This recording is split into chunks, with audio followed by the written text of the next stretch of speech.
I'm inside the house right now, but it feels like I'm outside. Why? These windows are 70 years old, and today I'm replacing them, but there's one problem. I've never actually done this before. I knew they were bad when I bought the house, but I didn't know that they were that bad.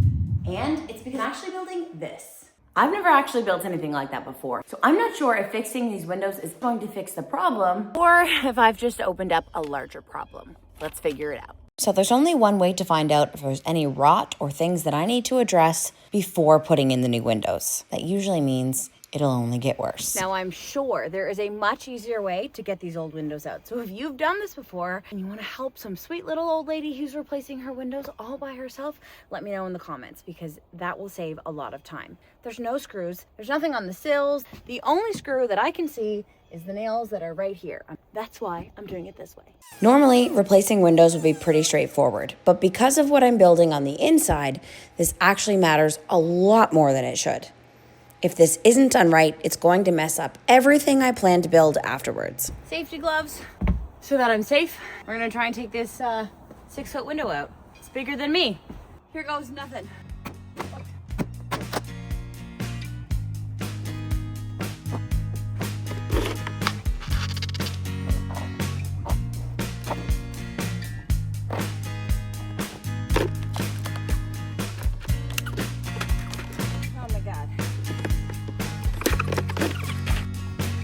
Learn how to mull them together. This is actually 2 windows, and that's called mulling them together, and that's what I'm going to be doing today, but I'm going to be making them shorter and smaller. Stick with me. A smaller window is going to make sense, although my heart does not want to do that. Let's frame up the hole. I'm shocked about 2 things. The fact that there is no rot in these windows. They don't have any flashing, any waterproofing. That's not what we're gonna do. I'm measuring the width of the window, and then I'm going to build a 16-inch center frame up to my mark, which is 49.5 inches down from the ceiling, which will then bring me to the exact height of this window. Don't worry, I'm only losing, I think, maybe 8 inches on this side. They're just essentially coming up. It's gonna be okay. I'm not even gonna pretend like I want these windows to be smaller. I truly don't. But what I'm building on the inside is going to be much better than larger windows. I think I'm okay with this window size. I'm okay with it. Just gonna keep telling myself I'm okay with it until I'm okay with it.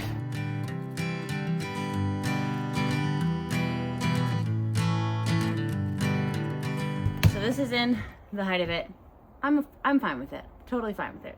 Now I'm going to figure out the opening width-wise and where I'm gonna put my mull piece. So it's essentially just gonna be one piece of 2x4 that connects both windows together. I did think about putting one window in so that it was completely symmetrical, but I think I might just be absolutely out of my mind. We test. Do we think that's safe?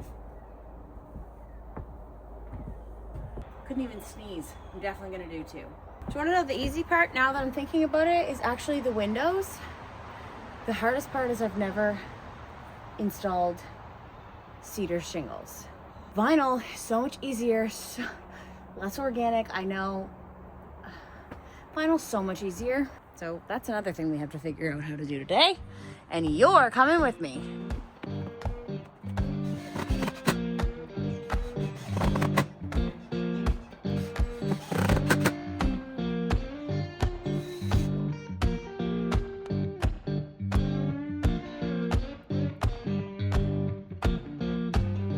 Magnolia town was humming, smoke lay on the ground. Yeah, Magnolia town. So I know that the windows that we took out did not have any waterproofing or flashing. We're not gonna do that though. We're gonna be using Resisto, and you always start from the bottom. The reason why is you're gonna go from the bottom up, and then you're gonna go from the top down so that it overlaps. You never want water to be able to climb in behind it.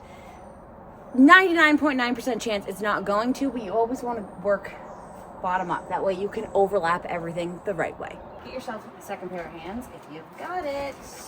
I do not right now, and I am not waiting.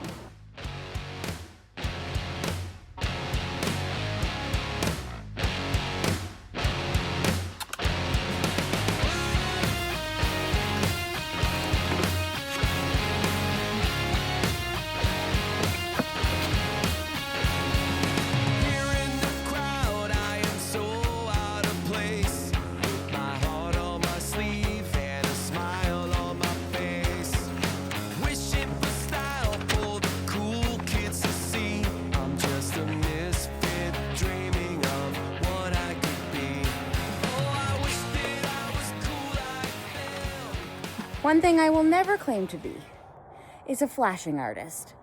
Doesn't look pretty, but it's waterproofed. Let's get the windows in.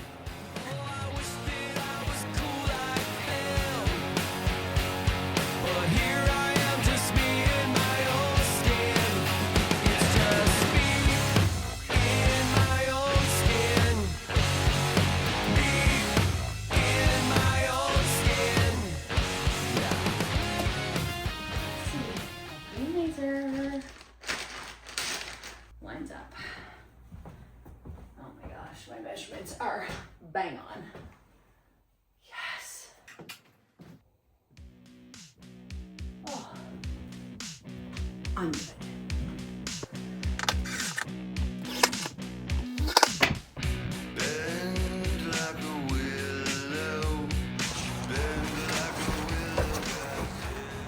Remember when I said you were coming with me? Figure out how to do today, and you're coming with me. We're gonna fix the outside of it today.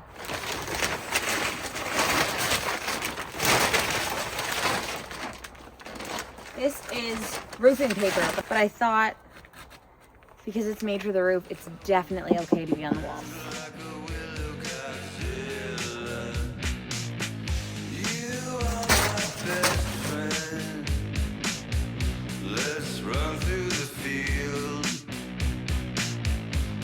I think Amazon's here.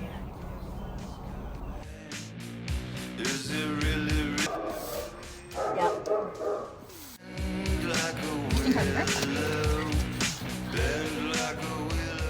If I should tape that joint, but I always tape tie back. I don't know the logistics of tar paper, but we're gonna tape it to it anyway.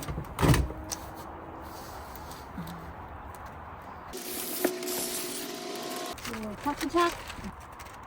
A little staple.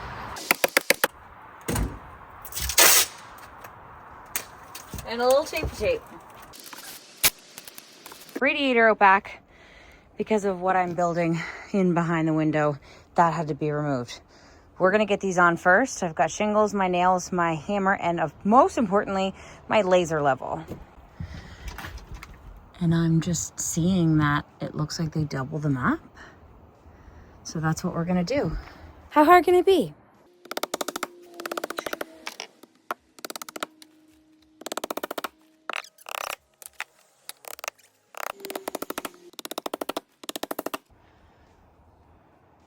Do not comment on the fact that there's 87 pieces of drywall.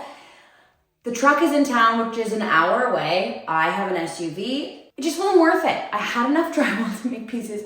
We'll figure it out. But that's okay, because remember that thing that I said I was building right here? Well, it's done, but I haven't edited the footage yet. But once I do, I'm gonna link that video right here. Until then, I'm going to link something just as cool and chaotic.